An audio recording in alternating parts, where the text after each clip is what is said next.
Yan po, tayo po ngayon ay magsusuob. Kung paano po magsusuob, yung mga para maalis daw po yung mga kasabihan ng matatanda na ayan po, lagyan po natin ng bindita, tapos pakpak po ng manok, tapos po insinsot kamangyan, at saka po asin. Ayan, lalagyan po natin din ng asin.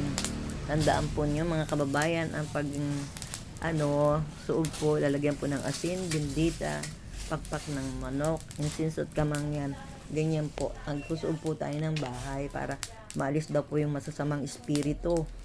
Yan po ang sabi ng matatanda. Ayan, iikot po natin ngayon niya sa may tapat ng puon. Ilagay mo sa may puon. Ilalagay po natin yan sa may puon natin.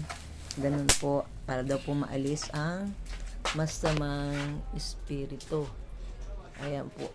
Ayan. Para daw po maalis yung mga bad spirit. Kung sakali meron daw pong lumalabas sa bahay na mga mapasok na masasama daw po ang hininga, sabi ng matatanda, ay kailangan daw po ay magsuob. At saka yan po, di po ba isinusuob po yung mga puon. Kasi dyan po daw nagkakaroon ng reincarnation ng ating mahal na poong Panginoong Diyos. Ayan po. Ano po ang ating reliyon? Isa po ang ating God. Kasi po sa Katoliko ay tayo po, ito ang ating mga puon po natin na ngayon nagsusuob po tayo. Ayan, kunin mo yung ayan po. Ayan.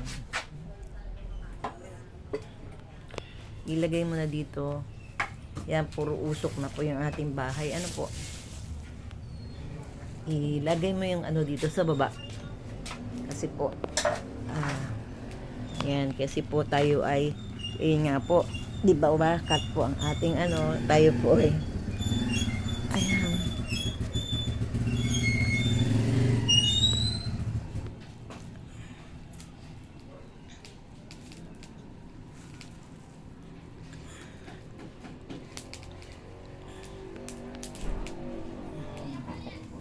Ayan po, marami na pong usok. Ayan po yung umuusok po.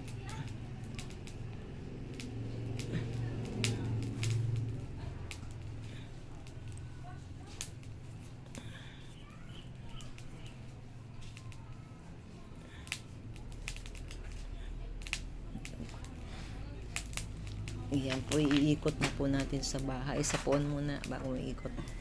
Yan muna sa puon, doon sa Mama Mary, dyan sa Papa Jesus muna, Nida.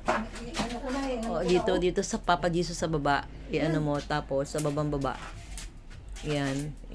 Tapos itaas mo pataas ulit. Maliit yung sa pin, baka mamaya mapasok ka. Sige.